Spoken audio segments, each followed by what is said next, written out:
Hello and welcome, class. This is English Composition 2.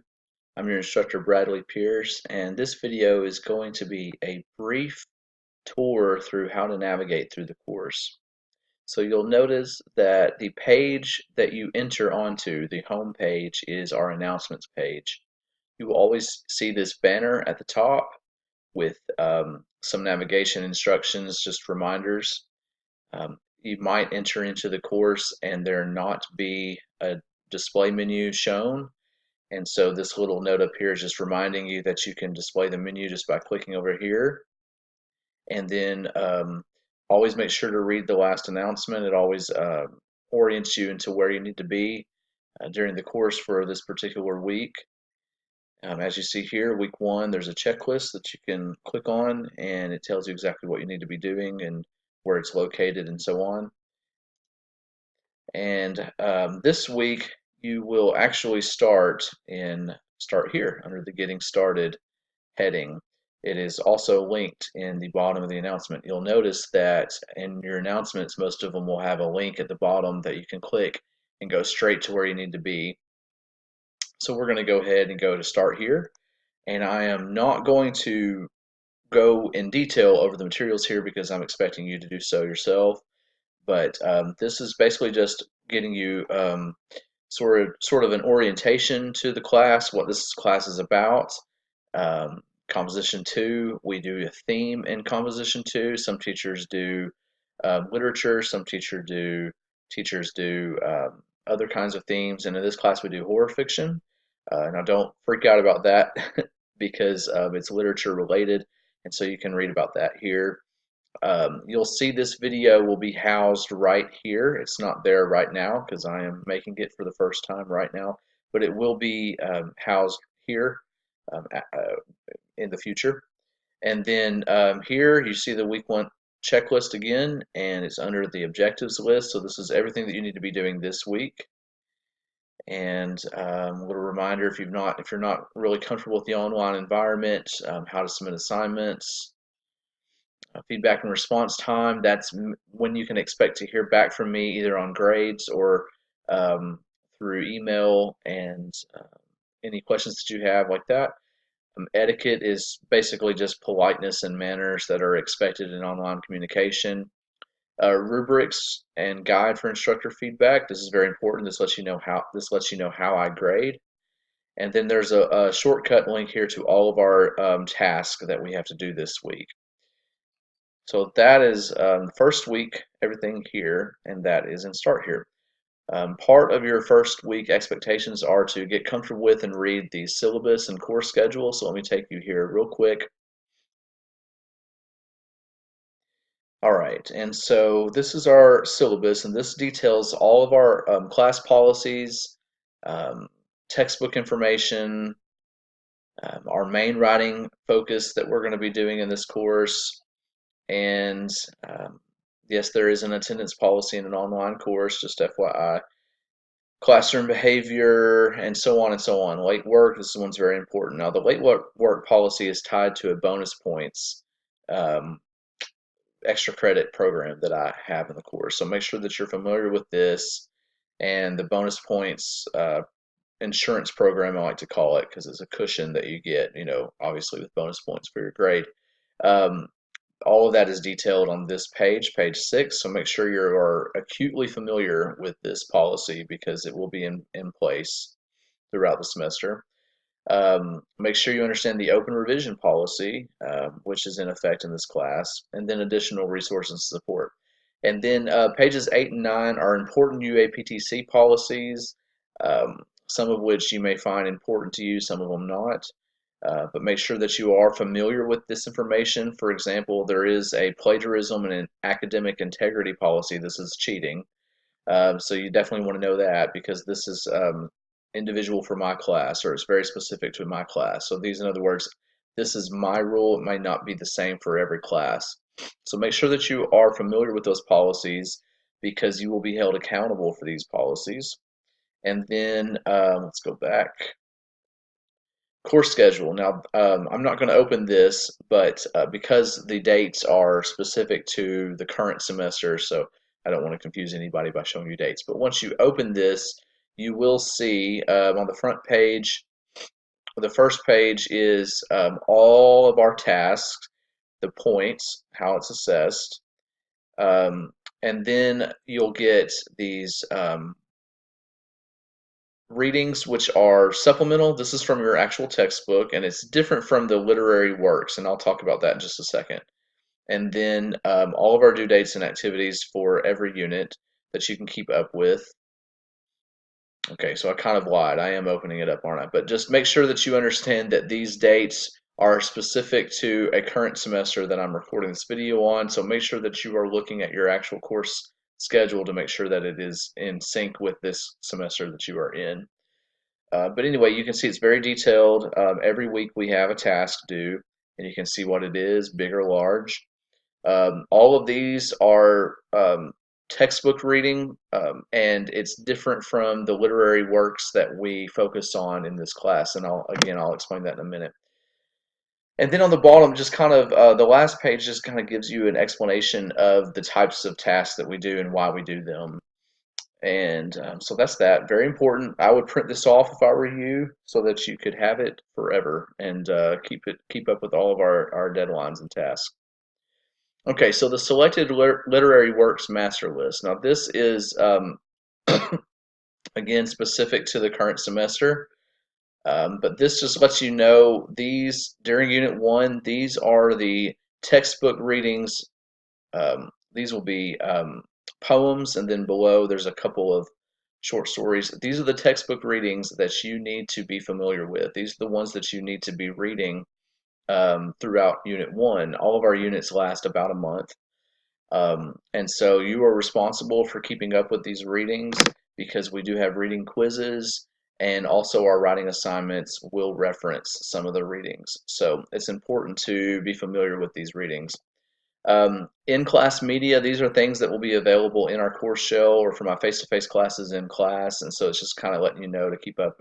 You don't have to do anything with these because this will be presented in class, but just letting you know the kinds of media that will go along with our literary works. And that's for the whole semester. And at the bottom, there's a little key for what these symbols mean. Some mean certain works are banned for our writing assignments simply because we discuss them so heavily in class. Some works are provided only in the course shell. In other words, they're not available in your textbook. And then the ones with the hashtag are required readings. In other words, these will be in a reading quiz or something that will probably be tied to a task. Not all of them that have the hashtag are such, but I put the hashtag there just because I want you to definitely make sure that without a doubt, even if you skipped the rest of them, you did not skip the ones with the hashtag by them. So just me trying to be a good instructor and let you know you are probably going to see this again, in other words. So, okay, so that's that. And your instructor, so this is me. Um, I'm a little younger here than I am now by a couple of years. Um, to read about me and who I am and why I do what I do and why I love what I do and why I'm excited about teaching this class and getting to know you all. This is all right here. My contact info and office hours are also here, and you can make an appointment through this link down here. All right, and I'm going to go ahead and take you to course communication because this is basically a shortcut to making a direct outreach either to a classmate or to me. So again, here's a quick link to scheduling an appointment. It will take you right back to that link. And then send an email. If you want to send an email to me or a classmate, you would click this link and you would have to find email and then click the appropriate person. And the same thing with course messages. The difference between email and course messages stay in Blackboard. That's the only difference. Actually, I prefer course messages other than email for Blackboard students because that helps me keep my students separate from each other so I don't get confused on who I'm speaking with. So I prefer course messages if you need to reach out to me. And then here's a quick link to a general discussion forum. This is a public question. This would be like raising your hand in class. Okay, you're asking a question that will go to the entire class and me in a public way. So it's on the discussion forum, and that's fine if you want to do that, and I will be monitoring that as well. So okay, announcements, that's the home page again. Remember very important to read that. That's letting you know where we're at in a given week. My grades. Now, my grades is going to be where all of your scores are held, and they are organized a certain way. So obviously, this is final paper. I put this up front because near the end of the semester, this will be the most important feedback that you'll have. So I want it to be easy to access. But during the semester, it'll kind of start from the bottom up. And but anyway, but this is where all of our tasks are housed as far as their scores and the grade, and you'll see all of that right there. Again, make sure you read the guide for rubrics and instructor feedback from Start Here. That'll kind of help you interpret what to be looking for here. I'm going to go to learning materials last because this is where you'll actually be doing work. So we're going to go to that last. Tech support and any help from Blackboard situation, not knowing how to navigate, not knowing how to submit an assignment, not knowing how to whatever, you have a problem with Blackboard, this is a good link for you.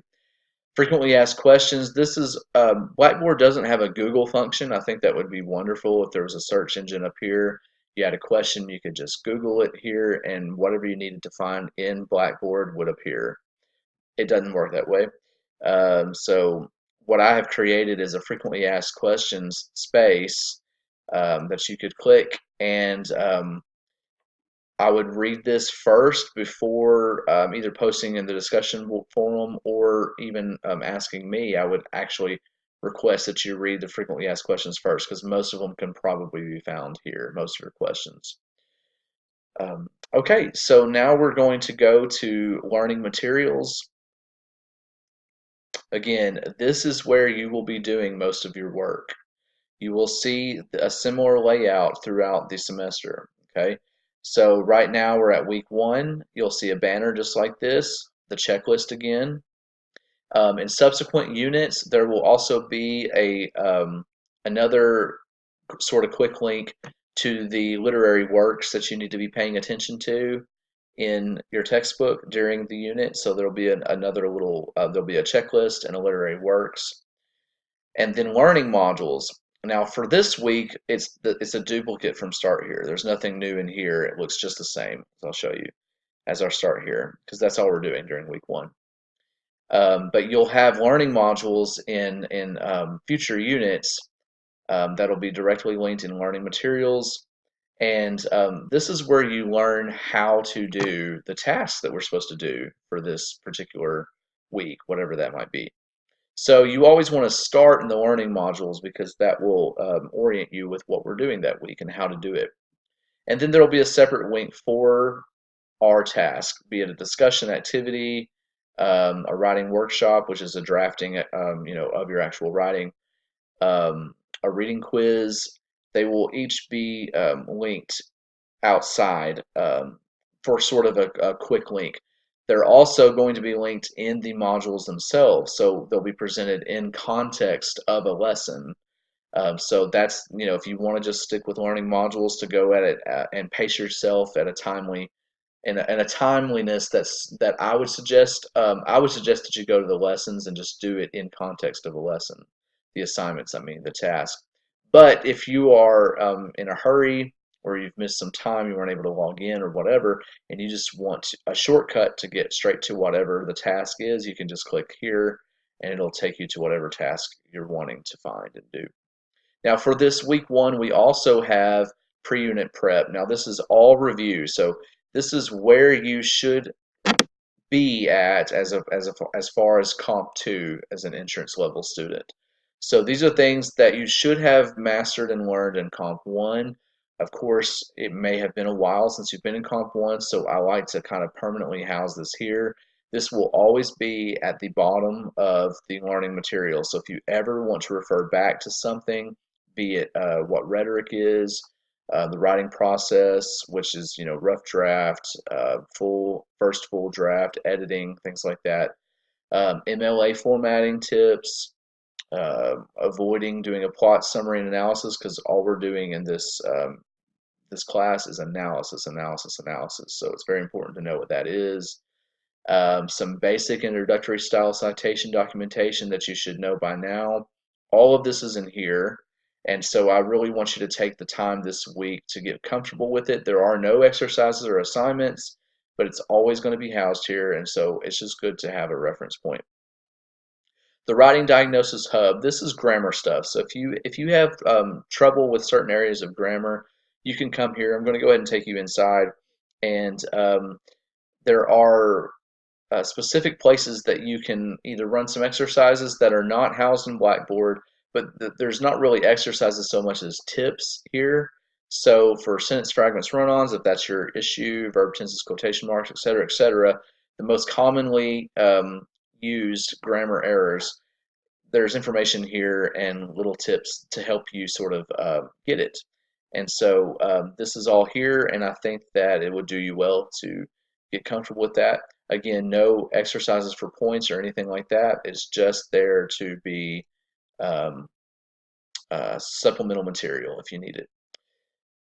Okay, and so yeah, let me go ahead and take you in here and we'll be done. All week one tasks, you'll click in here and you can find whichever task it is. We only have 3 tasks, and when you're ready, you would just click and do what you got to do. So make sure that you're reading the instructions, obviously. Okay, that's very, very important. Don't just, assume that you know what you're doing. Always read the instructions. Let me know if you have any questions for anything, whether it's navigating or whether it's an assignment related question, whatever it is, please know that I am here for you and I want you to be successful. So please, please, please reach out, and I look forward to hearing from y'all and getting to know you better.